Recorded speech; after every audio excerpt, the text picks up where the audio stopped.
वाहिगुरु जी का खालसा वाहिगुरु जी की फतेह। आओ गुरु प्यारी साध संगत जीओ, संगत रूप दे विच जुड़ के सतगुरां दी बाणी दी विचार करिए। सतगुरां दे उपदेश नूं समझिए, मन्निए, कमाउण दी कोशिश करिए। आपां विचार शुरू कीती सी कल रामकली राग दे विच भगतां दी बाणी, ते आपां विचार रहे सी भगत बाबा कबीर जी दी बाणी। तीन शब्द आपां विचारे सी। आओ उस तो अगे आपां विचार शुरू करते हाँ।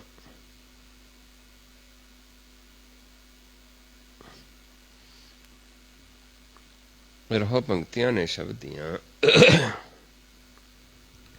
हम कूकर तेरे दरबार,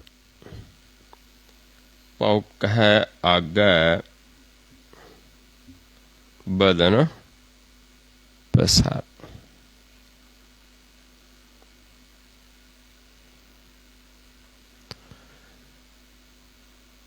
कि हे प्रभु, असी कूकर हाँ जां मैं कूकर हाँ तेरे दरबार दा।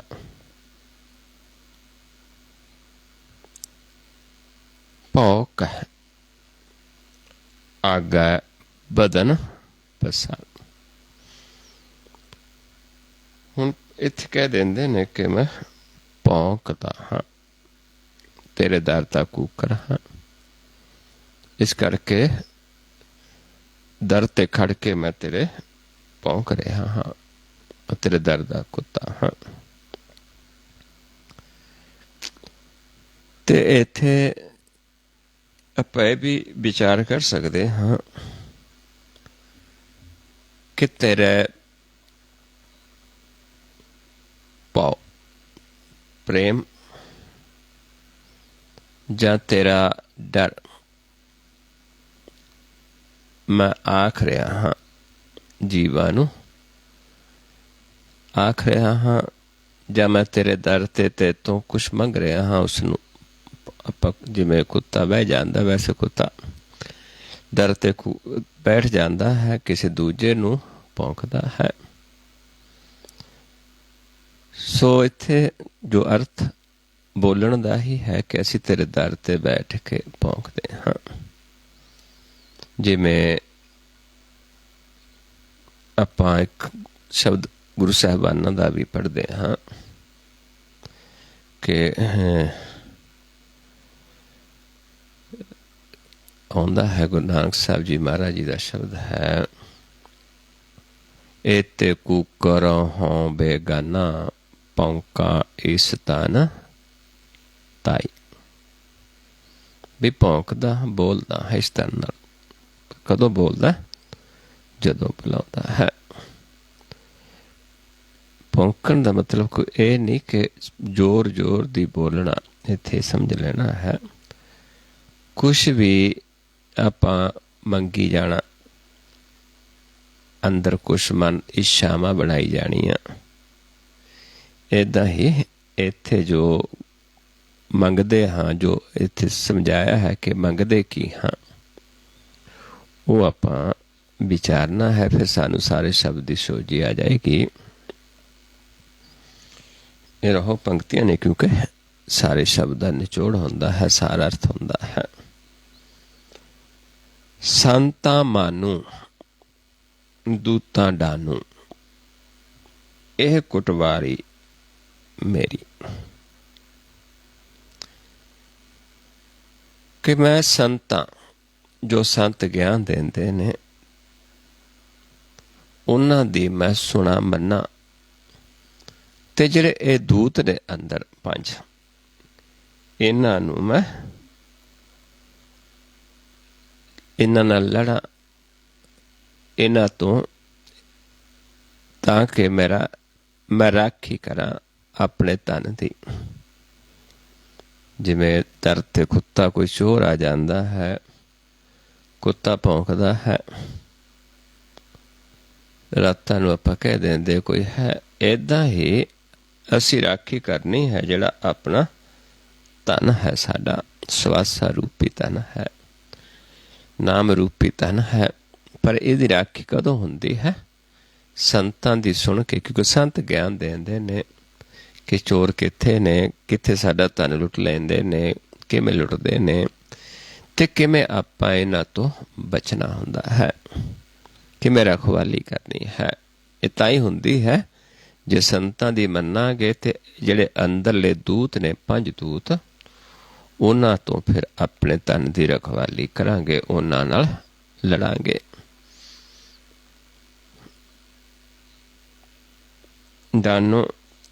दन देना, सज़ा देनी संतां नूं समझ के, क्योंकि कौन ने ये साडे ज्ञान इंद्रे जदों पंजां दे वस हो जांदे ने, फिर मन दे तन नूं लुट लैंदे ने। जिन्हों महाराज समझाउंदे ने, इस काया अंदर 5 चोर बस है, काम क्रोध लोभ मोह अहंकारा, अमृत लूटै मन मुख नहीं बूझै, कोई ना सुनै पुकारा।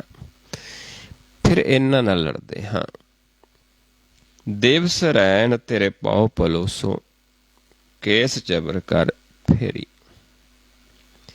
हे प्रभु, दिन रात तेरे चरण पलोसा, जिवें आपां किसे दे हत्थां नाल चरण पलोसदे हाँ।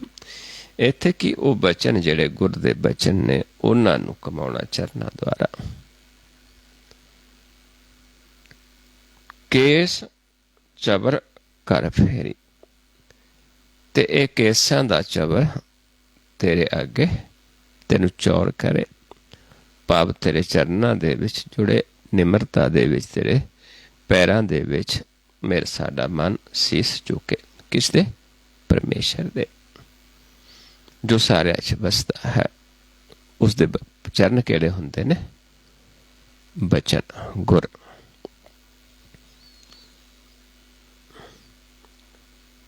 पूर्व जन्म हम तुमरे सेवक, अब तो मिटया ना जाई। कि पूर्व जन्म भी असी तेरे सेवक हाँ, क्योंकि पूर्व दे कर्मा सा करके ही, पूर्व दे जेड़े अपने थोड़ी थोड़ी भगती कीती हुंदी जीव ने, उस करके ही सानू मनुखा जन्म मिलता है। आपां कई बारी विचार कीती है कि 2 तरह नाल सानू मनुखा देही मिलती है। एक पिछले जन्मां दे विच असी थोड़ी थोड़ी भगती कीती हुंदी है, पूर्व जन्म पर परचून कमाए हर हर राम प्यारे, कि उस दे हरि दे प्रेम करके थोड़ा थोड़ा असी परचून इकट्ठा करते हैं, फिर मनुखा देही मिलती है। फिर मुक्ति इस जन्म दे विच हुंदी है। ते एक देही मिलती है कि अंत समय ध्यान द्वारा, जिन्हों ठगौरी दी देही क्या है। उत्थे हुंदा है किसी जानवर नूं इंसान ने मारिया ते किसी नूं भी, ते उस दा ध्यान उस इंसान दे विच आ गया, आखिरी समय ते उन्होंने भी मनुखा देही मिल जाती है। कुत्ते नूं मार दिता, कुत्ते का ध्यान बंदे च आ गया, ते इत्थे आके फिर वो वढ़दा है, भौंकदा है। पर उत्थे भौंकदा की है? जेड़े चंगियां नूं।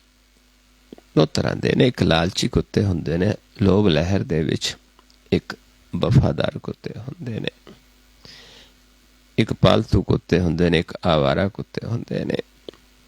इस करके सानू समझाया है कि जदों जीव फिर थोड़ी थोड़ी भगती करन तो बाद फिर मनुखा देही प्राप्त हुंदी है, फिर उसनू इस जन्म दे विच उसने मुक्ति देनी हुंदी है, क्योंकि मालिक ने खुश होकर दिती है भी हुण मिटिया नहीं जा सकता, हुण तां असीं तेरे दर ते हाँ। तेरे द्वारे धुन सहज की, माथा मेरे दगाई।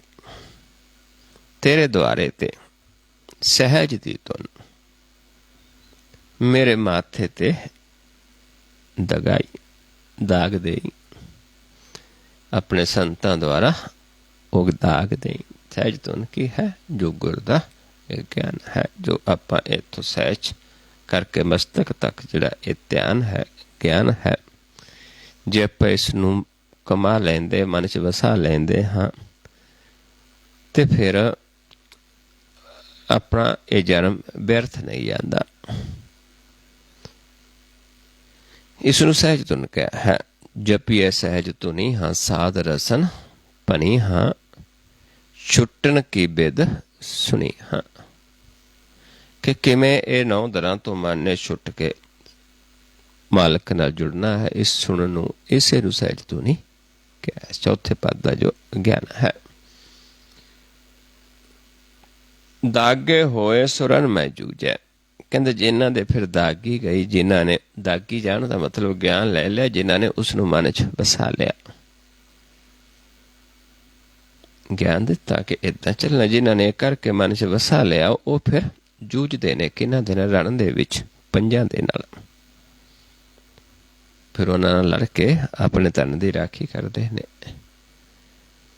बिन दागे भग जाई, पर जिन्हां ने उस नूं वसाया नहीं अपने मन दे विच, मस्तक तक ये ज्ञान नूं वसाया नहीं, वो भज जांदे ने फिर, क्योंकि वो लड़ नहीं सकते। उन्हां नूं ये 5 अगे भजा लेंदे ने। जिन्हां ने ये ज्ञान लैके मन च वसा लिया, वो फिर जूझदे ने 5 दे नाल। साधु होए सो भगत पछाना, हर लए खजाना पाई।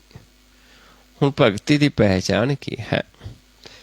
किवें उस भगती सीखनी है, करनी, किहड़ा ज्ञान किस तो लेना हुंदा है? साधु जन, कोई साधु होए उस तो फिर भगती की पहचान हुंदी है।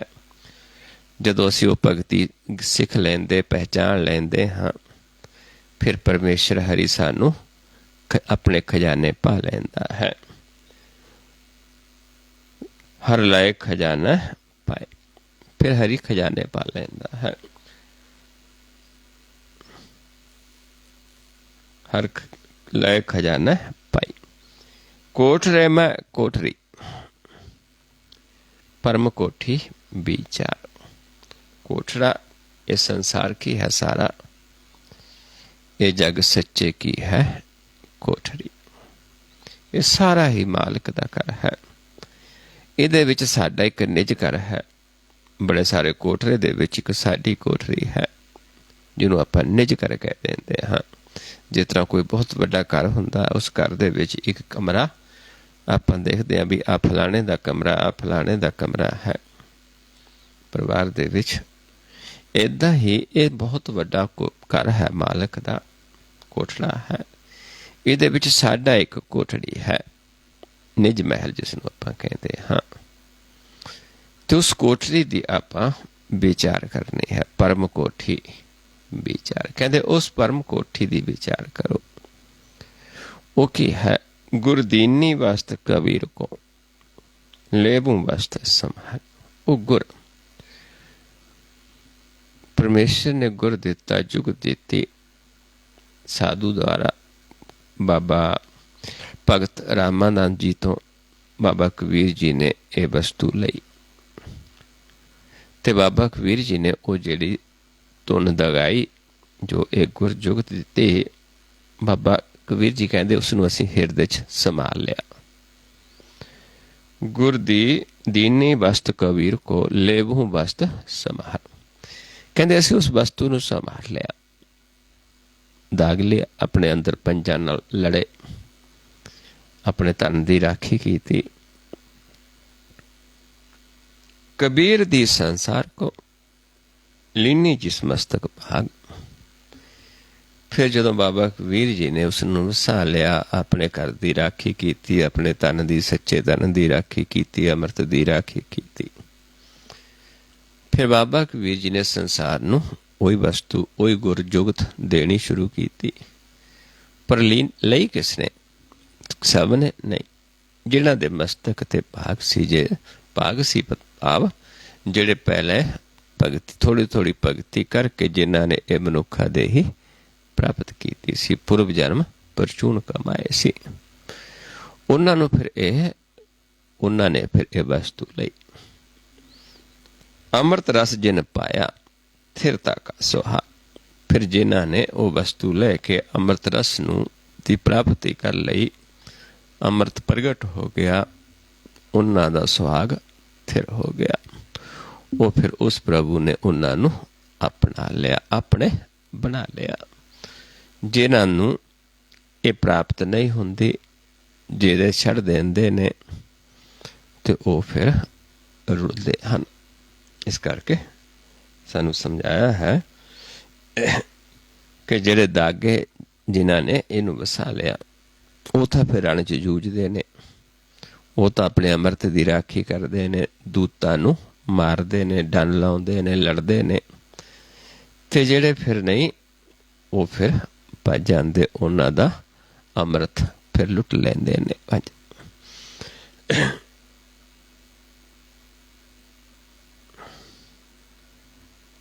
ਸੋ ਅਗਲਾ ਜਿਹੜਾ ਸ਼ਬਦ ਹੈ, ਰਹੋ ਪੰਕਤੀਆਂ ਨੇ, ਕਾਹੇ ਮੇਰੇ ਬਾਮਨ ਹਰ ਨਾ ਕਹੇ, ਰਾਮ ਨਾ ਬੋਲੇ ਪਾਂਡੇ ਦੋਜਕ ਪਰੇ। ਰਾਹੋ ਪੰਕਤੀਆਂ ਨੇ ਦੋ। ਇਹ ਕਿਹਦੇ ਨਾਲ ਗਿਆ ਵਿਚਾਰ ਹੈ ਬਾਬਾ ਕਬੀਰ ਜੀ ਦੀ। ਕੋਈ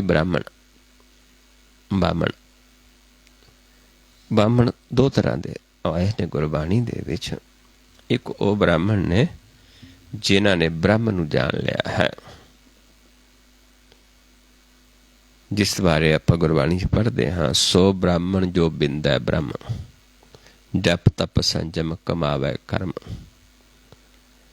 ਸੀਲ ਸੰਤੋਖ ਕਾ ਰੱਖੈ ਧਰਮ, ਤੋੜੈ ਬੰਧਨ ਹੋਵੈ ਮੁਕਤ, ਸੋਈ ਬ੍ਰਾਹਮਣ ਪੂਜਨ ਜੁਗਤ।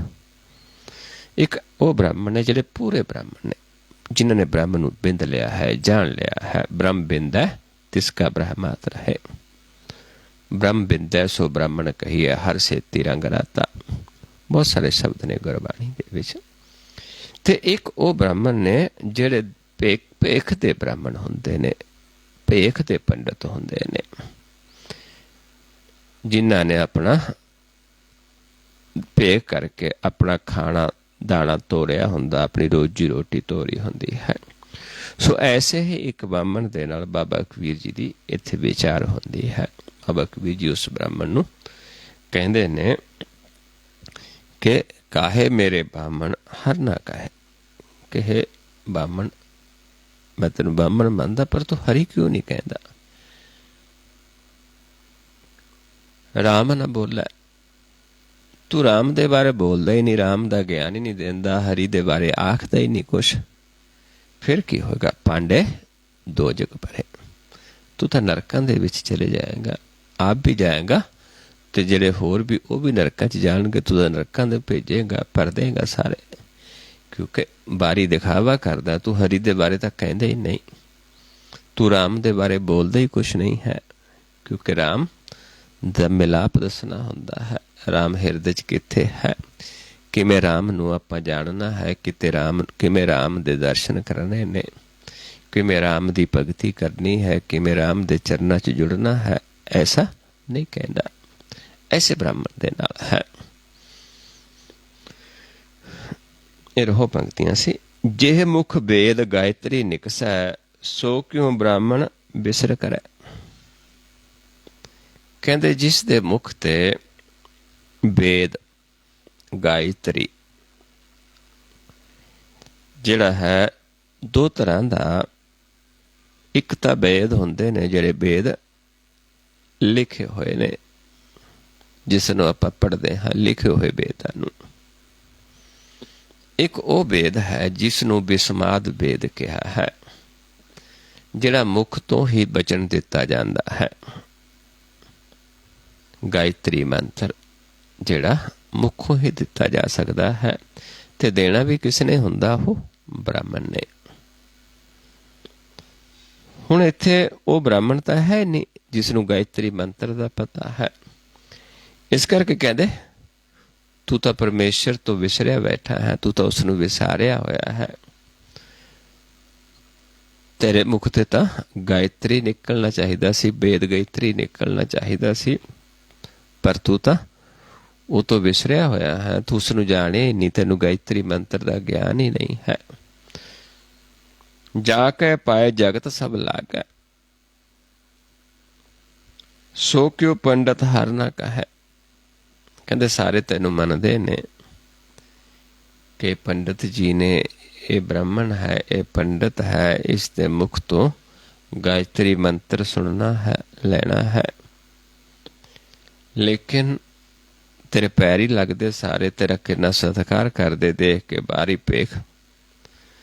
ਪਰ ਤੂੰ ਹਰੀ ਦੇ ਬਾਰੇ ਸੋ ਕਿਉ ਪੰਡਤ ਹਰ ਨਾ ਕਹੇ। ਕਹਿੰਦੇ ਤੂੰ ਹਰੀ ਦੇ ਬਾਰੇ ਕਿਉਂ ਨਹੀਂ ਦੱਸਦਾ, ਰਾਮ ਦੇ ਬਾਰੇ ਕਿਉਂ ਨਹੀਂ ਦੱਸਦਾ। ਰਾਮ ਹਰੀ ਸਭ ਇੱਕ ਹੀ ਨੇ, ਕਿ ਉਹਦੇ ਬਾਰੇ ਤੂੰ ਕਿਉਂ ਨਹੀਂ ਕਹਿੰਦਾ, ਜਦ ਕਿ ਤੇਰੇ ਮੁਖ ਤੋਂ ਤਾਂ ਉਹਦਾ ਹੀ ਗਿਆਨ ਦੇਣਾ ਸੀ। ਕਿਉਂਕਿ ਤੂੰ ਪੰਡਤ ਹੈ, ਬ੍ਰਾਹਮਣ ਹੈ, ਦਿਖਾਵੇ ਦਾ ਹੈ। ਆਪਨ ਊਚ ਨੀਚ ਕਰ ਭੋਜਨ, ਹਠੇ ਕਰਮ ਕਰ ਉਦਰ ਪੈ।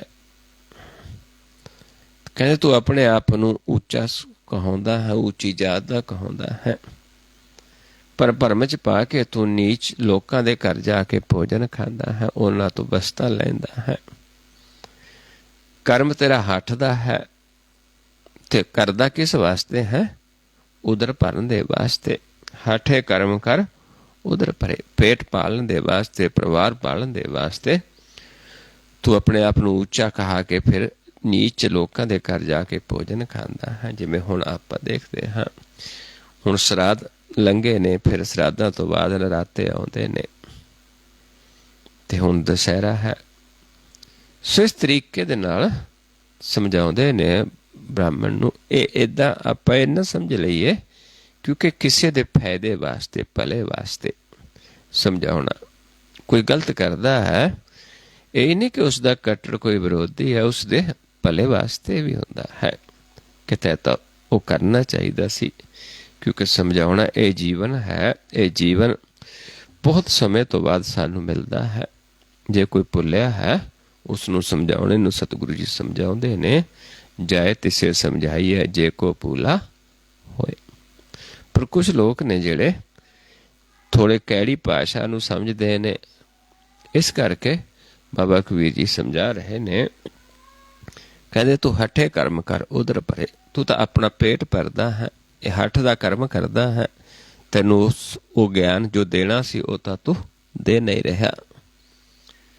14 ਅਮਾਵਸ ਰਚ ਰਚ ਮੰਗੈ, ਕਰ ਦੀਪਕ ਲੈ ਕੂਪ ਪਰੈ। ਕਹਿੰਦੇ ਤੂੰ ਕਦੇ 14 ਨੂੰ ਆਪਣੀ 14 ਆਉਂਦੀ, ਫਿਰ ਮੌਸ ਆਉਂਦੀ ਹੈ, ਅਮਾਵਸ ਦੀ ਰਾਤ ਜਿਹੜੀ ਅੰਧੇਰ ਦੀ ਰਾਤ ਹੈ, ਵੀ ਤੂੰ ਇਸ ਨੂੰ ਫਿਰ ਲੋਕਾਂ ਨੂੰ ਕਹਿੰਦਾ ਵੀ ਪੰਡਤ ਨੂੰ ਦਾਨ ਦੋ। ਤੂੰ ਮੰਗਦਾ ਹੈ ਲੋਕਾਂ ਤੇ, ਕਿਉਂਕਿ ਦੇਣਾ ਤਾਂ ਪੰਡਤ ਨੇ ਸੀ, ਗਿਆਨ ਤਾਂ ਪੰਡਤ ਨੇ ਦੇਣਾ ਸੀ, ਦਾਨ ਤਾਂ ਪੰਡਤ ਨੇ ਦੇਣਾ ਸੀ ਜੀ। ਲੋਕਾਂ ਨੂੰ ਗਿਆਨ ਦੇਣਾ ਸੀ ਕਿ ਅਮਾਵਸ ਦੀ ਰਾਤ ਦੇ ਵਿੱਚ ਕਿਵੇਂ ਆਪਾਂ ਚਾਨਣ ਕਰਨਾ ਹੈ, ਗਿਆਨ ਦਾ ਦੀਪਕ ਜਗਾਉਣਾ ਸੀ। ਲੇਕਿਨ ਤੂੰ ਤਾਂ ਉਹਨਾਂ ਤੋਂ ਮੰਗਦਾ ਹੈ, ਉਹ ਵੀ ਬੜਾ ਖੁਸ਼ ਹੋ ਕੇ ਮੰਗਦਾ ਹੈ ਕਿ ਮੈਂ ਪੰਡਤ ਹਾਂ, ਮੈਨੂੰ ਦਾਨ ਦਿਓ।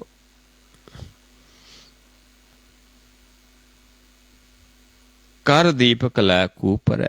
ਕਹਿੰਦੇ ਹੱਥ 'ਚ ਤੇਰੇ ਦੀਵਾ ਵੀ, ਤੂੰ ਕਹਿੰਦਾ ਵੀ ਮੈਨੂੰ ਗਿਆਨ ਵੀ ਹੈ, ਗਿਆਨ ਦਾ ਦੀਵਾ ਵੀ ਤੇਰੇ ਹੱਥ ਵਿੱਚ ਹੈ, ਫਿਰ ਵੀ ਤੂੰ ਖੂਹ ਦੇ ਵਿੱਚ ਗਿਰਦਾ ਹੈ। ਕਿਉਂਕਿ ਅੰਧੇਰਾ ਹੋਵੇ, ਖੂਹ ਹੋਵੇ, ਰਸਤੇ 'ਚ ਆਪਾਂ ਤੁਰੇ ਜਾਈਏ, ਅੰਧੇਰੇ 'ਚ ਖੂਹ ਦਾ ਪਤਾ ਨਹੀਂ ਚੱਲੇਗਾ, ਗਿਰ ਜਾਵਾਂਗੇ। ਜਿਵੇਂ ਸੰਸਾਰ ਨੂੰ ਅੰਧਕੂਪ ਕਿਹਾ ਹੈ।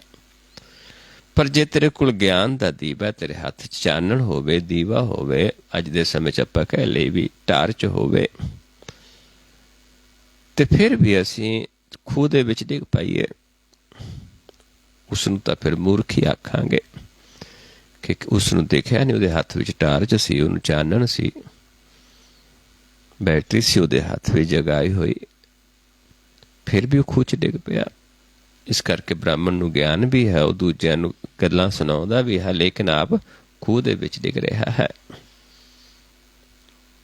ਤੂੰ ਬ੍ਰਾਹਮਣ ਮੈਂ ਕਾਸਿਕ ਜੁਲਹਾ, ਮੋਹੇ ਤੋਹੇ ਬਰਾਬਰੀ ਕੈਸੇ ਕਹਿ ਬਨ ਹੈ। ਕਹਿੰਦੇ ਤੂੰ ਬ੍ਰਾਹਮਣ ਹੈ, ਪਰ ਕਿਹੜਾ ਬ੍ਰਾਹਮਣ? ਭੇਖ ਦਾ ਬ੍ਰਾਹਮਣ। ਸਿਰਫ ਉਦਰ ਭਰਨ ਵਾਸਤੇ, ਪੇਟ ਪਾਲਣ ਵਾਸਤੇ, ਪਰਿਵਾਰ ਪਾਲਣ ਵਾਸਤੇ। ਤੇ ਮੈਂ ਕਾਸਿਕ ਜੁਲਹਾ, ਤੇ ਮੈਂ ਕਾਸੀ ਦੇ ਰਹਿਣ ਵਾਲਾ ਹਾਂ। ਜੁਲਹਾ ਜਿਹੜਾ ਹੈ ਜਾਤ, ਜਿਹੜੀ ਬਾਬਾ ਕਬੀਰ ਜੀ ਦੀ ਸੀ। ਮੋਹੇ ਤੋਹੇ ਬਰਾਬਰੀ ਕੈਸੇ ਕਹਿ ਬਨ ਹੈ। ਫਿਰ ਆਪਣੀ ਬਰਾਬਰੀ ਕਿਵੇਂ ਹੋ ਸਕਦੀ ਹੈ? ਹਮਰੇ ਰਾਮ ਨਾਮ ਕਹਿ ਉਬਰੇ। ਕਹਿੰਦੇ ਅਸੀਂ ਤਾਂ ਰਾਮ ਨਾਮ ਕਹਿ ਕੇ ਉਭਰ ਗਏ ਹਾਂ ਇਸ ਅੰਧੇਰੇ ਦੇ ਵਿੱਚੋਂ ਨਿਕਲ ਗਏ ਹਾਂ ਰਾਮ ਨਾਮ ਕਹਿ ਕੇ। ਵੇਦ ਭਰੋਸਾ ਪਾਂਡੇ ਡੂਬ ਮਰੇ। ਲੇਕਿਨ ਤੁਸੀਂ ਸਿਰਫ ਵੇਦ ਦੇ ਭਰੋਸੇ ਰਹਿ ਗਏ ਕਿ ਹਾਂਜੀ ਵੇਦ ਪੜ੍ਹਨ ਦੇ ਨਾਲ ਹੀ ਸਾਡਾ ਪਾਰ ਉਤਾਰਾ ਹੋ ਜਾਏਗਾ। ਕਿਉਂਕਿ ਵੇਦ ਪੜ੍ਹਨ ਦੇ ਨਾਲ ਨਹੀਂ ਹੋਣਾ, ਵੇਦਾਂ ਨੂੰ ਸਮਝ ਕੇ ਫਿਰ ਕਮਾਉਣ ਦੇ ਨਾਲ ਹੋਣਾ ਹੁੰਦਾ ਹੈ। ਜਿਵੇਂ ਅੱਜ ਵੀ ਸੰਸਾਰ ਹੈ, ਪੜ੍ਹਨ ਦੇ ਨਾਲ ਨਹੀਂ ਹੋਣਾ। ਮਹਾਰਾਜ ਕਹਿੰਦੇ ਸਾਰੀ ਉਮਰ ਪੜ੍ਹੀ ਜਾਈਏ, ਪੜ ਗੱਡੀ ਲੱਦੀ ਹੈ, ਪੜ ਪੜੀਏ ਸਾਥ, ਪੜ ਬੇੜੀ ਪਾਈ ਹੈ, ਪੜ ਗੱਡੀ ਹੈ ਖਾਤ। ਪੜੀਏ ਜੇਤੇ ਬਰਸ ਬਰਸ, ਪੜੀਏ ਜੇਤੇ ਮਾਸ, ਪੜੀਏ ਜੇਤੀ ਆਰਜਾ, ਪੜੀਏ ਜੇਤੇ ਸੱਸ। ਨਾਨਕ ਲੇਖੇ ਇੱਕ ਗੱਲ ਹੋਰ ਹਉਮੈ ਚਖਣਾ ਚਾਖ। ਇਸ ਕਰਕੇ ਸਮਝਾਇਆ ਹੈ, ਕਿਉਂਕਿ ਵੇਦ ਸਿਰਫ ਵੇਦ ਪੜ੍ਹਦਾ ਹੈ। ਵੇਦਾਂ ਦੇ ਵਿੱਚੋਂ ਪੜ੍ਹ ਕੇ ਜਿਹੜਾ ਬ੍ਰਾਹਮਣ ਨੇ ਗਿਆਨ ਦੇਣਾ ਸੀ, ਉਹ ਸੀ ਗਾਇਤਰੀ ਮੰਤਰ, ਜਿਹਦੇ ਨਾਲ ਗਿਆਨ ਹੋਣਾ ਸੀ ਮਨ ਨੂੰ। ਉਸ ਦਰ ਤੇ ਖੜ ਕੇ ਉਹੀ ਗਿਆਨ ਦੇਣਾ ਹੁੰਦਾ ਹੈ, ਇੱਕ ਹੀ ਉਹ ਭੌਂਕਣਾ ਹੈ। ਦਰ ਤੇ ਕੁੱਕਰ ਬਣ ਕੇ। ਕੁੱਕਰ ਕਿਉਂ ਕਿਹਾ ਬਾਬਾ ਕਬੀਰ ਜੀ ਨੇ? ਕਿ ਸਾਡੇ ਗਲ 'ਚ ਜੇਵਰੀ ਪਾ ਲਈ ਹੈ ਤੇ ਸਾਨੂੰ ਜਿਵੇਂ ਚਲਾਉਂਦਾ ਉਵੇਂ ਅਸੀਂ ਚੱਲਦੇ ਹਾਂ। ਕਬੀਰ ਕੁੱਕਰ ਰਾਮ ਕੋ, ਮੁਤੀਆ ਮੇਰੋ ਨਾਓ, ਗਲੇ ਹਮਾਰੇ ਜੇਵਰੀ ਜੇ ਕੀ ਚਾਹੇ ਤਹਿ ਜਾਓ। ਇਸ ਕਰਕੇ ਅਸੀਂ ਤਾਂ ਉਹਦੇ ਰਾਮ ਨਾਮ ਦੇ ਬਾਰੇ ਕਹਿ ਰਹੇ ਹਾਂ। ਤੂੰ ਵੇਦ ਭਰੋਸੇ ਬੈਠਾ, ਅਸੀਂ ਉੱਭਰ ਗਏ ਤੇ ਤੂੰ ਡੁੱਬ ਜਾਣਾ ਹੈ। ਸੋ ਇਸ ਤਰੀਕੇ ਨਾਲ ਸਮਝਾਇਆ ਹੈ।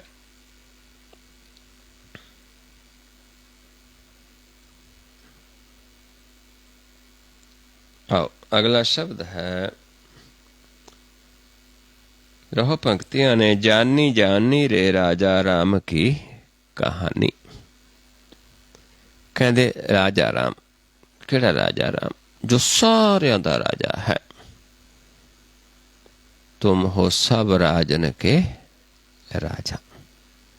जिहदे वर्गा कोई राजा नहीं, हर समान नहीं को राजा। उस राजा राम की कहानी जान लई। जानी जानी रे राजा राम की कहानी। अंतर जोत राम परगासा, गुरमुख बिरला जानी। कहते अंदर जोत, जो राम की जोत है, प्रकाश हो गया, जोत प्रगट हो गई। पर बिरले किसे? गुरमुख बिरला जानी। कहते बिरले ने जानी, उहदे द्वारा फिर जानी उसकी कहानी, राम दी, राजा राम की कहानी जान लई। अपने मन भी राजे ने, पर वो राजा साडे सौरियां दा राजा है। तुम हो सब राजन के राजा, आपे आप गरीब निवाजा। की जानी कहानी फिर वो समझाउंदे ने। तरवर एक अनंत डार शाखा, पोहब पत्र रस भरिया। तरवर जिवें एक दरख्त है, उस दियां किन्नियां, फिर उसनूं टाणे हुंदे ने, फिर उसनूं पत्ते लगदे ने, फिर उसनूं फुल आउंदा है, फिर फल लगदा है, ਫਿਰ ਫਲ ਦੇ ਵਿੱਚ ਰਸ ਭਰਦਾ ਹੈ। ਇੱਦਾਂ ਹੀ ਇੱਥੇ ਤਰਵਰ ਕਿਸ ਨੂੰ ਕਿਹਾ ਹੈ? ਅਕਾਲ ਪੁਰਖ ਨੂੰ, ਪਰਮੇਸ਼ਰ ਨੂੰ, ਕਿ ਉਸ ਨੂੰ ਜਾਣ ਲਿਆ ਕਿ ਉਸ ਤੋਂ ਹੀ ਇਹ ਸਾਰਾ ਕੁਝ ਪੈਦਾ ਹੋਇਆ ਹੈ। ਅਨੰਤ ਡਾਰ ਸ਼ਾਖਾ, ਜਿਨ੍ਹਾਂ ਦੀ ਗਿਣਤੀ ਨਹੀਂ ਹੈ, ਡਾਰ ਸ਼ਾਖਾ ਨਿਕਲੀਆਂ ਨੇ। ਪੋਹ ਪੱਤਰ ਰਸ ਭਰਿਆ, ਫਿਰ ਅੱਗੇ ਟਾਹਣੀਆਂ ਨੂੰ ਪੱਤੇ ਨੇ, ਫਿਰ ਫੁੱਲ ਆ ਜਾਂਦੇ ਜਿਨ੍ਹਾਂ 'ਚ ਫਿਰ ਰਸ ਭਰਿਆ ਜਾਂਦਾ ਹੈ। ਪੋਹ ਪੱਤਰ ਰਸ ਭਰੀਆਂ, ਕਹਿੰਦੇ ਭਰੀਆਂ ਪਈਆਂ ਨੇ ਰਸ ਦੇ ਨਾਲ, ਸਾਰਿਆਂ 'ਚ ਉਹ ਜੋਤ ਹੈ ਮਾਲਕ ਦੀ। ਇਹ ਅੰਮ੍ਰਿਤ ਕੀ ਬਾੜੀ ਹੈ ਰੇ, ਤਿੰਨ ਹਰ ਪੂਰੇ ਕਰੀਆਂ। ਕਹਿੰਦੇ ਇਹ ਤਾਂ ਸਭ ਅੰਮ੍ਰਿਤ ਦੀ ਬਾੜੀ ਲਾਈ ਹੋਈ ਹੈ। ਬਾੜੀ ਦਾ ਮਤਲਬ ਬਗੀਚੀ ਹੈ। ਕਿਸ ਦੀ ਕੀਤੀ ਹੋਈ ਹੈ? ਤਿੰਨ ਹਰ ਪੂਰੇ ਕਰੀਆਂ। ਉਸੇ ਹਰੀ ਨੇ ਇਹ ਸਭ ਕੁਝ ਪੈਦਾ ਕੀਤਾ ਹੋਇਆ ਹੈ। ਉਹ ਪੂਰੇ ਦਾ ਹੀ ਖੇਲ ਹੈ ਸਾਰਾ ਹੀ, ਕਿਉਂਕਿ ਜਾਣ ਲਈ ਕਹਾਣੀ ਉਸ ਦੀ ਜਾਣੀ ਕਦੋਂ? ਜਦੋਂ ਜੋਤ ਪ੍ਰਗਟ ਹੋ ਗਈ, ਪ੍ਰਕਾਸ਼ ਹੋ ਗਿਆ। ਭਵਰ ਏਕ ਪੂਹ ਰਸ ਬੀਦਾ, 12 ਲੈ ਔਰ ਧਰਿਆ। ਭਵਰ ਹੁੰਦਾ ਹੁਣ ਫੁੱਲਾਂ ਤੇ ਆ ਕੇ ਪੌਰਾ।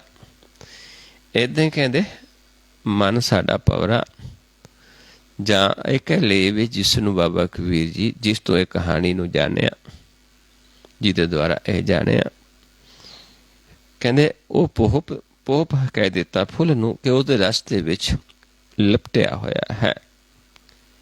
12 ਲੈ ਔਰ ਧਰਿਆ। ਕਹਿੰਦੇ ਉਸ ਤੋਂ ਫਿਰ ਇਹ ਗਿਆਨ ਲੈ ਕੇ ਹਿਰਦੇ 'ਚ ਵਸਾ ਲਿਆ। ਸੋਹਰਾ ਮਦੇ ਪਵਨ ਝਕੋਰਿਆ, ਆਕਾਸ਼ੇ ਫਰ ਫਰਿਆ। ਕਹਿੰਦੇ ਉਹ ਤੋਂ ਲੈ ਕੇ ਫਿਰ ਉਸਨੂੰ ਜਦੋਂ ਕਮਾ ਲਿਆ, ਫਿਰ ਪਵਨ ਜਿਹੜਾ ਹੈ, ਇੱਥੇ ਪੌਣ ਕਿੱਥੇ ਹੈ? ਜਿੱਥੋਂ ਸਾਨੂੰ ਆਉਂਦੀ ਹੈ, ਸਵਾਸ ਲੈਂਦੇ ਹਾਂ। ਕਹਿੰਦੇ ਇੱਥੇ ਹੀ ਜਦੋਂ ਇਹ ਧਿਆਨ ਲਾਇਆ ਤੇ ਫਿਰ ਆਕਾਸ਼ ਹੈ ਫਰ ਫਰੇ, ਆਕਾਸ਼ ਦੇ ਵਿੱਚ ਹੀ ਉਹ ਪ੍ਰਗਟ ਹੋ ਗਿਆ, ਉਹ ਮਾਲਕ ਪ੍ਰਗਟ ਹੋ ਗਿਆ। ਪਹਿਲਾਂ ਗਿਆਨ ਲਿਆ, ਕਿਸ ਤੋਂ ਲਿਆ? ਜਿਹਦਾ ਮਨ ਉਸ ਦੇ ਵਿੱਚ ਬੇਦਿਆ ਹੋਇਆ ਹੈ। ਫਿਰ ਉਸ ਤੋਂ ਲੈ ਕੇ ਕਹਿੰਦੇ ਫਿਰ ਜਦੋਂ ਹਿਰਦੇ 'ਚ ਵਸਾ ਲਿਆ, ਫਿਰ ਆਕਾਸ਼ ਦੇ ਵਿੱਚ ਹੀ ਭਾਵ ਇੱਥੇ ਪ੍ਰਗਟ ਹੋ ਗਿਆ। ਸਹਿਜ ਸੁਨ ਇੱਕ ਬਿਰਬਾ ਉਪਜਿਆ। ਕਹਿੰਦੇ ਸਹਿਜ ਸੁਨ ਦੇ ਵਿੱਚ ਫਿਰ ਇੱਕ ਬੂਟਾ ਲੱਗ ਗਿਆ ਨਾਮ ਦਾ। ਧਰਤੀ ਜਲ ਹਰ ਸੋਖਿਆ। ਕਹਿੰਦੇ ਫਿਰ ਇੱਥੇ ਪ੍ਰਗਟ ਹੋ ਗਿਆ ਉਹ ਨਾਮ। ਜਿਵੇਂ ਧਰਤੀ ਹੈ, ਧਰਤੀ ਦੇ ਉੱਤੇ ਜਲ ਹੁੰਦਾ ਹੈ, ਧਰਤੀ ਜਲ ਨੂੰ ਸੋਖ ਲੈਂਦੀ ਹੈ। ਏਦਾਂ ਹੀ ਕਹਿੰਦੇ ਸਾਡੇ ਹਿਰਦੇ ਦੇ ਵਿੱਚ ਉਹ ਫਿਰ ਨਾਮ ਰੂਪੀ ਜਦੋਂ ਪੌਣ ਨੂੰ ਸੋਖ ਲਿਆ, ਪੌਣ ਖਤਮ ਹੋ ਗਈ, ਤੇ ਫਿਰ ਨਾਮ ਰੂਪੀ ਬੂਟਾ ਪ੍ਰਗਟ ਹੋ ਗਿਆ। ਕਹੇ ਕਬੀਰ ਹੋ ਤਾਕਾ ਸੇਵਕ, ਜਿਨ ਇਹ ਬਿਰਬਾ ਦੇਖਿਆ। ਕਹਿੰਦੇ ਜਿਹਨੇ ਇਹ ਬਿਰਬਾ ਦੇਖ ਲਿਆ, ਬਾਬਾ ਕਬੀਰ ਜੀ ਕਹਿੰਦੇ ਮੈਂ ਉਸ ਦਾ ਸੇਵਕ ਹਾਂ। ਕਿਉਂਕਿ ਬਾਬਾ ਕਬੀਰ ਜੀ ਨੇ ਕਿਸ ਤੋਂ ਗਿਆਨ ਲਿਆ? ਭਗਤ ਰਾਮਾਨੰਦ ਜੀ ਤੋਂ। ਕਿਉਂਕਿ ਭਗਤ ਰਾਮਾਨੰਦ ਜੀ ਨੇ ਇਹ ਸਾਰਾ ਗਿਆਨ ਸੀ, ਤੇ ਉਸ ਦੇ ਫਿਰ ਸੇਵਕ ਬਣ ਕੇ ਇਹ ਗਿਆਨ ਲਿਆ, ਹਿਰਦੇ 'ਚ ਵਸਾਇਆ। ਫਿਰ ਕਹਿੰਦੇ ਅਸੀਂ ਵੀ ਉਸ ਦੀ ਕਹਾਣੀ ਨੂੰ ਜਾਣ ਲਿਆ। ਸੋ ਇਸ ਤਰੀਕੇ ਨਾਲ ਪ੍ਰਭੂ ਮਿਲਾਪ ਦਾ ਜਿਹੜਾ ਰਸਤਾ ਹੈ ਸਾਰਾ ਹੀ ਸਾਨੂੰ ਸਮਝਾਇਆ ਹੋਇਆ ਹੈ ਕਿ ਕਿਵੇਂ ਅਸੀਂ ਪਰਮੇਸ਼ਰ ਨੂੰ ਪਾਇਆ, ਕਿਵੇਂ ਜਾਣਿਆ ਕਿ ਇਹ ਤਾਂ ਇੱਕ ਪਰਮੇਸ਼ਰ ਦਾ ਹੀ ਸਾਰਾ ਖੇਲ ਹੈ, ਉਸੇ ਦਾ ਪਸਾਰਾ ਹੈ। ਬ੍ਰਹਮੋ ਪਸਾਰਾ, ਬ੍ਰਹਮ ਪਸਰਿਆ, ਸਭ ਬ੍ਰਹਮ ਦ੍ਰਿਸ਼ਟੀ ਆਇਆ। ਪਰ ਤਰੀਕਾ ਦੱਸਿਆ ਹੈ ਕਿ ਕੀ ਦੇਖਣਾ ਹੈ, ਜਿਹੜਾ ਉਸ ਫੁੱਲ ਨੂੰ ਜਿਹੜਾ ਪ੍ਰਕਾਸ਼ ਰੂਪੀ, ਜਿਵੇਂ ਆਪਾਂ ਦੇਖਦੇ ਹਾਂ ਕਿ ਕਮਲ ਦਾ ਫੁੱਲ ਹੈ, ਏਦਾਂ ਹੀ ਜਦੋਂ ਮਨ ਸਾਡਾ ਭੌਰਾ ਬਣ ਕੇ ਉਸ ਪ੍ਰਕਾਸ਼ ਦੇ ਵਿੱਚ ਬਹਿਦਿਆ ਜਾਂਦਾ ਹੈ। ਫਿਰ ਉਸ ਤੋਂ ਜੇ ਅਸੀਂ ਗਿਆਨ ਲੈਂਦੇ ਹਾਂ, ਉਸ ਨੂੰ ਹਿਰਦੇ 'ਚ ਵਸਾ ਲੈਂਦੇ ਹਾਂ, ਫਿਰ ਅਸੀਂ ਵੀ ਜਾਣ ਲੈਂਦੇ ਉਸ ਰਾਜਾ ਰਾਮ ਦੀ ਕਹਾਣੀ, ਜਿਸ ਰਾਜਾ ਰਾਮ ਦੀ ਇਹ ਸਾਰੀ ਰਚਨਾ ਹੈ। ਸੋ ਆਓ ਨਾਲ ਨਾਲ ਆਪਾਂ ਅਭਿਆਸ ਕਰੀਏ, ਸਮਝੀਏ ਕਿ ਅਸਲ ਦੇ ਵਿੱਚ ਕਰਨਾ ਕੀ ਹੈ। ਬੜਾ ਸੌਖਾ ਹੈ। ਉਦਾਹਰਨਾਂ ਬਹੁਤ ਦਿੱਤੀਆਂ, ਉਦਾਹਰਨਾਂ 'ਚ ਜਾਵਾਂਗੇ ਫਿਰ ਆਪਾਂ ਇੱਦਾਂ ਲੱਗਦਾ ਹੈ ਵੀ ਬੜਾ ਔਖਾ ਮਾਰਗ ਹੈ, ਪਰ ਜੇ ਤੱਤਸਾਰ ਸਮਝਣ ਦੀ ਕੋਸ਼ਿਸ਼ ਕਰਾਂਗੇ ਫਿਰ ਬੜਾ ਸੌਖਾ ਹੈ ਕਿ ਜਿਸ ਨੇ ਉਸ ਦੇ ਨਾਲ ਜੁੜਿਆ ਹੈ ਉਸ ਦੇ ਵਿੱਚ ਬੇਦਿਆ ਹੈ। ਮਨ ਬੇਦਿਆ ਦਿਆਰ ਛੇਤੀ ਮੇਰੀ ਮਾਈ, ਕੌਣ ਜਾਣੈ ਪੀਰ ਪਰਾਈ, ਹਮ ਨਾਹੀਂ ਚਿੰਤ ਪਰਾਈ। ਵੀ ਜਿਸ ਨੇ ਉਸ ਪਰਮੇਸ਼ਰ ਦੇ ਨਾਲ ਆਪਣੇ ਮਨ ਨੂੰ ਭੇਦ ਦਿੱਤਾ, ਪ੍ਰਕਾਸ਼ ਦੇ ਨਾਲ ਭੇਦ ਦਿੱਤਾ ਹੈ, ਉਸ ਨੂੰ ਆਪਾਂ ਸਮਝ ਲਵਾਂਗੇ, ਸਿੱਖ ਲਵਾਂਗੇ, ਹਿਰਦੇ 'ਚ ਵਸਾ ਕੇ ਕਮਾ ਲਵਾਂਗੇ ਤੇ ਅਸੀਂ ਵੀ ਦੇਖ ਲਵਾਂਗੇ, ਅਸੀਂ ਵੀ ਜਾਣ ਸਕਦੇ ਹਾਂ। ਉਸਦਾ ਸੇਵਕ ਬਣਨਾ ਕਿ ਉਸ ਦੇ ਬਚਨਾਂ ਨੂੰ ਸੁਣ ਕੇ ਹਿਰਦੇ 'ਚ ਵਸਾ ਕੇ ਕਮਾ ਲੈਣਾ, ਇੰਨਾ ਹੀ ਖੇਲ ਹੈ। ਬੜਾ ਸੌਖਾ ਹੈ। ਕੀ ਕਰਨਾ ਹੈ? ਆਪਾਂ ਨੇ ਦੇਖਣਾ ਹੈ ਤੇ ਦੇਖਣ ਦੇ ਵਾਸਤੇ ਗਿਆਨ ਲੈਣਾ ਹੈ। ਹੁਣ ਕੀ ਹੈ ਕਿ ਜਿਹੜਾ ਮਨ ਹੈ, ਦੇਖਣਾ ਕਿਸ ਨੇ ਹੈ? ਮਨ ਨੇ। ਜਦੋਂ ਇਹ ਰੂਪ ਖਤਮ ਹੋ ਜਾਂਦਾ ਹੈ ਫਿਰ ਸਾਡਾ ਪ੍ਰਕਾਸ਼ ਰੂਪ ਹੀ ਰਹਿ ਜਾਂਦਾ ਹੈ। ਸੋ ਇਸ ਤਰੀਕੇ ਨਾਲ ਆਪਾਂ ਕੀ ਕਰਨਾ, ਜਿਹੜੇ ਸਾਡਾ ਮਨ ਹੈ ਦੋ ਦ੍ਰਿਸ਼ਟੀ 'ਚ ਹੋਣ ਕਰਕੇ ਬਾਹਰ ਜੁੜਿਆ ਹੈ, ਫਿਰ ਆਪਾਂ ਇਸ ਨੂੰ ਰੋਕ ਕੇ ਅੰਦਰ ਲਾਉਣਾ ਹੈ। ਕਿਵੇਂ ਕਰਨਾ ਹੈ? ਜਿਹੜਾ ਦ੍ਰਿਸ਼ਟੀ ਸਾਡੀ ਇੱਧਰ ਨੂੰ ਚੱਲਦੀ ਹੈ, ਸਿਰਫ ਸੰਸਾਰ ਨੂੰ ਦੇਖਦੀ ਹੈ, ਇਸ ਦ੍ਰਿਸ਼ਟੀ ਨੂੰ ਸੰਸਾਰ ਨਾਲੋਂ ਰੋਕਣਾ। ਇੱਧਰੋਂ ਰੋਕ ਕੇ ਕਿੱਧਰ ਲਾਉਣਾ? ਇਸ ਪਾਸੇ ਨੂੰ ਜਾਣਾ, ਇੱਥੋਂ ਅੰਦਰ ਜਾਣਾ ਹੈ। ਸੋ ਸਭ ਤੋਂ ਪਹਿਲਾਂ ਆਪਣੀ ਦ੍ਰਿਸ਼ਟੀ ਨੂੰ ਆਪਾਂ ਇਸ ਪੁਆਇੰਟ ਤੇ ਲੈ ਕੇ ਆਉਣਾ। ਇਹ ਦਰ ਹੈ, ਇਹ ਦਰ ਤੇ ਹੀ ਜਿਹੜੇ ਉਹਦੇ ਭਗਤ ਨੇ ਇਸ ਦਰ ਤੇ ਖੜ ਕੇ ਹੀ ਗਿਆਨ ਦਿੰਦੇ ਨੇ, ਇਸ ਦਰ ਤੋਂ ਹੀ ਆਪ ਉਸ ਮਾਲਕ ਨੂੰ ਮਿਲੇ ਹੁੰਦੇ ਨੇ ਤੇ ਇਸੇ ਦਰ ਦਾ ਭੇਦ ਦਿੰਦੇ ਨੇ। ਇਸ ਦਰ ਤੇ ਖੜ ਕੇ ਹੀ ਭੌਂਕਦੇ ਨੇ। ਇਹ ਵੀ ਭੌਂਕਣਾ ਹੈ ਇੱਕ, ਜਿਹੜਾ ਆ ਗਿਆਨ ਦੇਣਾ ਹੈ। ਸੋ ਆਪਾਂ ਸਭ ਤੋਂ ਪਹਿਲਾਂ ਆਪਣੀ ਦ੍ਰਿਸ਼ਟੀ ਇਸ ਪੁਆਇੰਟ ਤੇ ਲਾਉਣੀ ਹੈ। ਇੱਥੇ ਲਾ ਕੇ ਆਪਣੇ ਆਪ ਨੂੰ ਜਾਣਨਾ ਹੈ, ਦੇਖਣਾ ਹੁੰਦਾ ਹੈ ਕਿ ਅਸੀਂ ਇੱਕ ਦ੍ਰਿਸ਼ਟ ਹਾਂ ਕਿ ਦੋ ਦ੍ਰਿਸ਼ਟੀ 'ਚ ਹਾਂ। ਜੇ ਦੋ ਦ੍ਰਿਸ਼ਟੀ 'ਚ ਹਾਂ ਫਿਰ ਕਿਹੜੀ ਦ੍ਰਿਸ਼ਟੀ ਹੈ? ਜਦੋਂ ਇੱਥੇ ਧਿਆਨ ਲਾ ਕੇ ਦੇਖਾਂਗੇ, ਜੇ ਨੱਕ ਨਜ਼ਰ ਆਉਂਦਾ ਹੈ ਦੋ ਦ੍ਰਿਸ਼ਟੀ 'ਚ ਹਾਂ, ਜੇ ਨੱਕ ਨਜ਼ਰ ਨਹੀਂ ਆਉਂਦਾ ਇੱਕ ਦ੍ਰਿਸ਼ਟ ਹਾਂ। ਜਦੋਂ ਦ੍ਰਿਸ਼ਟੀ 'ਚ ਹਾਂ ਫਿਰ ਆਪਾਂ ਦੇਖਣਾ ਹੁੰਦਾ ਕਿ ਕਿਸ ਪਾਸੇ ਤੋਂ ਸਾਨੂੰ ਨੱਕ ਨਜ਼ਰ ਆਉਂਦਾ ਹੈ, ਕਿਉਂਕਿ ਜੇ ਧਿਆਨ ਸੱਜੇ ਹੋਏਗਾ ਸਿਰਫ ਸੱਜੇ ਪਾਸੇ ਹੀ ਦਿਸੇਗਾ, ਜੇ ਧਿਆਨ ਖੱਬੇ ਹੋਏਗਾ ਸਿਰਫ ਖੱਬੇ ਪਾਸੇ। ਇੱਧਰ ਰਜੋਗੁਣੀ ਦ੍ਰਿਸ਼ਟੀ ਹੈ, ਇੱਧਰ ਤਮੋਗੁਣੀ ਦ੍ਰਿਸ਼ਟੀ ਹੈ। ਜੇ ਵਿਚਾਲੇ ਹੋਏਗਾ ਦੋਨੋਂ ਪਾਸੇ ਤੋਂ ਨਜ਼ਰ ਆਏਗਾ। ਇੱਕ ਦ੍ਰਿਸ਼ਟ ਹੋਵਾਂਗੇ ਨੱਕ ਨਜ਼ਰ ਨਹੀਂ ਆਏਗਾ। ਤੇ ਜਦੋਂ ਗੁਰਦੇ ਸ਼ਬਦ ਦੁਆਰਾ ਕਮਾ ਲਾਂਗੇ ਇਹ ਨੱਕ ਸਾਨੂੰ ਟ੍ਰਾਂਸਪੇਰੈਂਟ ਨਜ਼ਰ ਆਏਗਾ, ਪ੍ਰਕਾਸ਼ ਰੂਪ ਨਜ਼ਰ ਆਏਗਾ। ਪ੍ਰਕਾਸ਼ ਰੂਪ ਭਾਵ ਜਲ ਦੀ ਨਿਆਈ, ਸ਼ੀਸ਼ੇ ਦੀ ਨਿਆਈ। ਇੱਦਾਂ ਦਾ ਸਾਨੂੰ ਪ੍ਰਕਾਸ਼ ਹੋ, ਜਦੋਂ ਚੰਦ ਚਾਨਣੀ ਰਾਤ ਹੁੰਦੀ ਹੈ ਉੱਦਾਂ ਦਾ ਪ੍ਰਕਾਸ਼, ਚੰਦ ਦੇ ਚਾਨਣੇ ਵਰਗਾ ਐਸਾ ਪ੍ਰਕਾਸ਼ ਸਾਨੂੰ ਇੱਥੇ ਪ੍ਰਗਟ ਹੋ ਜਾਏਗਾ। ਸੋ ਇਸ ਦੁਆਰਾ ਫਿਰ ਆਪਾਂ ਦੇਖਾਂਗੇ, ਫਿਰ ਸਾਨੂੰ ਸਾਰੇ ਉਸੇ ਦਾ ਖੇਲ, ਉਸੇ ਰਾਜਾ ਰਾਮ ਦੀ ਕਹਾਣੀ ਦਾ ਭੇਤ ਆ ਜਾਏਗਾ ਜਦੋਂ ਜੋਤ ਪ੍ਰਗਟ ਹੋ ਜਾਏਗੀ ਅੰਦਰ। ਸੋ ਆਓ ਕਰਨਾ ਕੀ ਹੈ, ਆਪਾਂ ਨੇ ਦੇਖ ਲਵੋ ਕੀ ਕਰਨਾ ਹੈ, ਫਿਰ ਕਰਾਂਗੇ। ਪਹਿਲਾਂ ਇਸ ਪੁਆਇੰਟ ਤੇ ਇੱਦਾਂ ਧਿਆਨ ਲਾਵਾਂਗੇ, ਇਹ ਦੇਖਾਂਗੇ ਕਿ ਨੱਕ ਨਜ਼ਰ ਆ ਰਿਹਾ ਕਿ ਨਹੀਂ ਆ ਰਿਹਾ। ਜੇ ਆ ਰਿਹਾ ਕਿਸ ਪਾਸੇ ਤੋਂ ਆ ਰਿਹਾ? ਸੱਜੇ ਖੱਬੇ ਦੋਨੋਂ ਪਾਸੇ ਤੋਂ। ਇੱਥੋਂ ਮੈਂ ਫਿਰ ਆਪ ਜੀ ਨੂੰ ਆਵਾਜ਼ ਦੇਵਾਂਗਾ ਕਿ ਧਿਆਨ ਸਾਹਮਣੇ ਲੈ ਕੇ ਆਓ। ਇੱਥੋਂ ਆਪਾਂ ਸਾਹਮਣੇ ਦੇਖਣਾ ਹੈ। ਇੱਥੋਂ ਫਿਰ ਮੈਂ ਆਪ ਜੀ ਨੂੰ ਆਵਾਜ਼ ਦੇਵਾਂਗਾ ਕਿ ਧਿਆਨ ਮਸਤਕ ਦੇ ਸਾਹਮਣੇ ਲੈ ਜਾਓ। ਆਪਾਂ ਕੀ ਕਰਨਾ? पलकों ते चुकदी।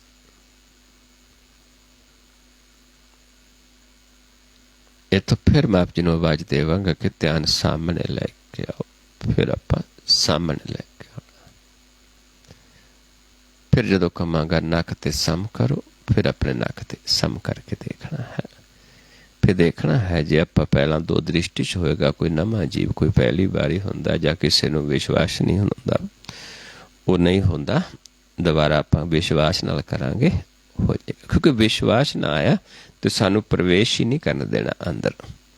जे सानू शंका होई, जे असी साडे मन दे विच कोई कपट होया, कोई असी सिर्फ देखण वास्ते आए, शरदा ना होई, प्रवेश नहीं होण दिता जाएगा। ते नहीं प्रवेश होवांगे, साडा ध्यान छूएगा नहीं, तो असीं एक दृष्ट नहीं होवांगे। सो इस करके विश्वास दे नाल करना है। क्योंकि मैं तो इत्थे बैठा सिर्फ तुहानूं दस रहा, सारा कुछ अगे करने वाले कर रहे हैं। अपना तो एक इन्ना क भौंकना ये है, उस तो बाद मेरा कोई काम नहीं है। वो भी तां भौंकदे क्योंकि उसने कुत्ते बनाया है, भौंकण नूं आख्या है। लेकिन करना सारा अगे है, अगे सारा खेल है, दर ते पैरा है चित्रगुप्त दा, ते वो वड़ नहीं देणगे जे विश्वास नहीं होएगा। इस करके समझना है। फिर आपां आके देखांगे, एक दृष्ट हो जाएंगे, नक नजर नहीं आएगा। सब तो पहला पॉइंट क्या है कि आपां एक दृष्ट होना, फिर आपां नीचे अभ्यास करना शुरू करना है। सो आओ अपनी दृष्टि नूं नक ते सम करके देखिए कि नक नजर आ रहा है कि नहीं आ रहा है। जे आ रहा तो किस पासे तो आ रहा है, सज्जे खब्बे या दोनों पासे तो।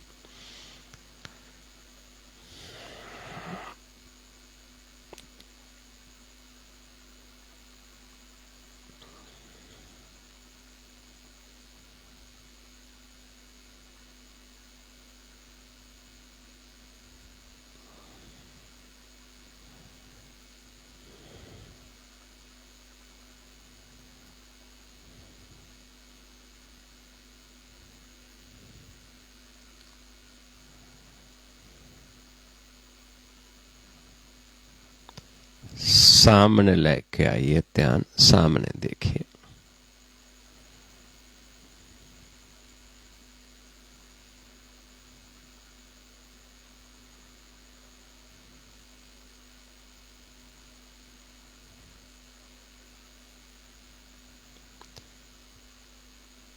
मस्तक दे सामने लै जाओ ध्यान, पलकों उत्ते चुक दो।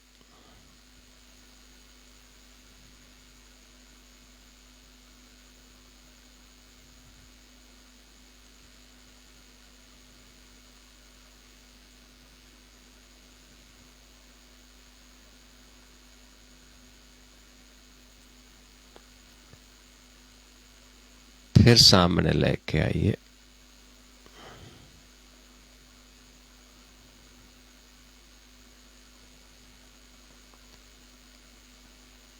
फिर नक ते सम करके देखिए। नक ते ध्यान लगा के देखना है, मूले पॉइंट ते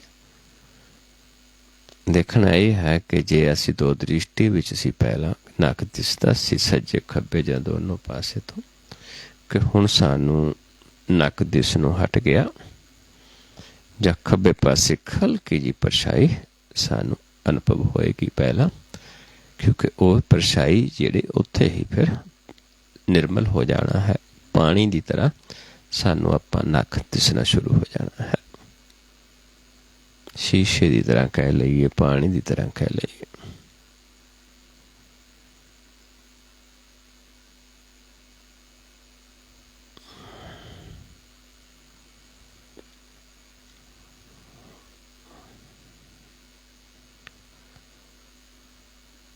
नीचे ले जाइए ध्यान, हुण बिल्कुल रिलैक्स नीचे ध्यान ले जाना है। जो भी थले कपड़ा वगैरह विछया है, आपां जिथे बैठे हैं उस कपड़े दे उत्ते देखांगे। सानू कपड़े दे उत्ते ही इदां अनुभव होना शुरू होएगा कि जिवें पानी दी लहरां चलदियां ने, एक प्रकाश दी हलचल सानू अनुभव होएगी। जिवें कुछ मूव कर रहा है, कुछ हलचल हो रही है, इदां दा सानू अनुभव होएगा। क्योंकि अनुभवी प्रकाश है, जिन्ना सानू विश्वास वधदा जाएगा उन्ना सानू प्रगट होंदा जाएगा। जे देख के विश्वास नहीं आया, जिहड़ा एक आपां ज्ञान लिया ये मस्तक ते धुन ही दागी है, जे इसनूं आपां मन च वसा लिया तो फिर समझ लो दागी गई। जे असीं नहीं वसाया फिर वो दागी नहीं गई, वो व्यर्थ ही चले गई। ਜਿਹੜੇ फिर दाग ਲੈਂਦੇ ने वो फिर जूझते ने पंजां दे नाल, क्योंकि पंज सानू इस मार्ग तो चलण तो रोकणगे। आपां चलना है, लड़ना है।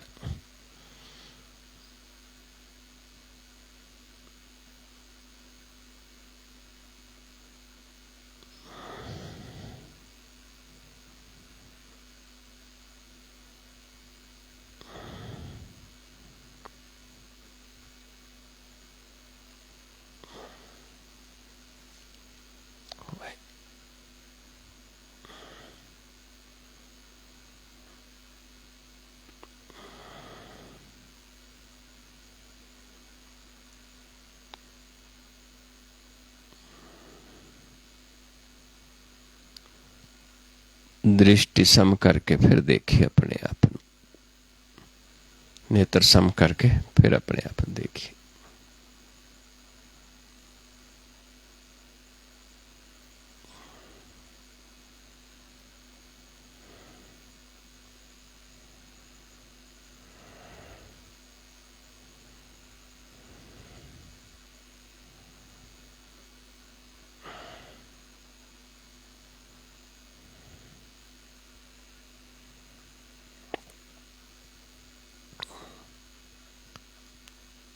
फिर नीचे ले जिए ध्यान।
फिर दृष्टि सम करके देखिए अपने आप को।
नीचे बिल्कुल रिलैक्स देखना है।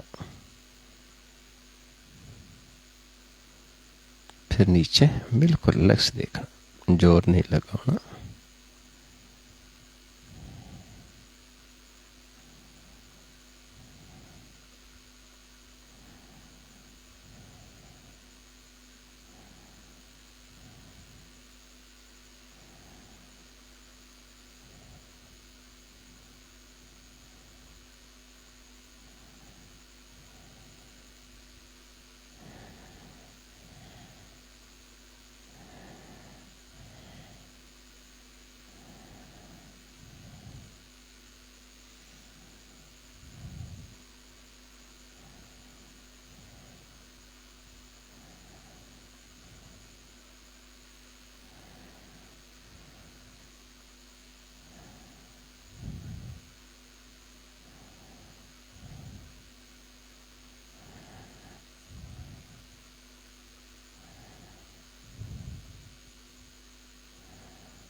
फिर दृष्टि सम करके देखिए अपने आप।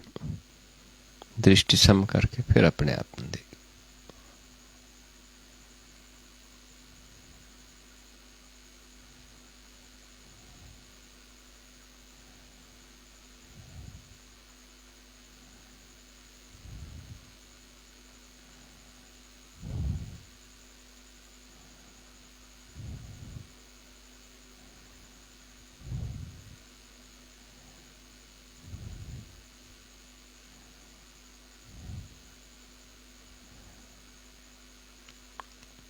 फिर नीचे ले जाइए ध्यान।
बिल्कुल रिलैक्स देखना है नीचे।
फिर दृष्टि सम करके देखिए अपने आप ਨੂੰ।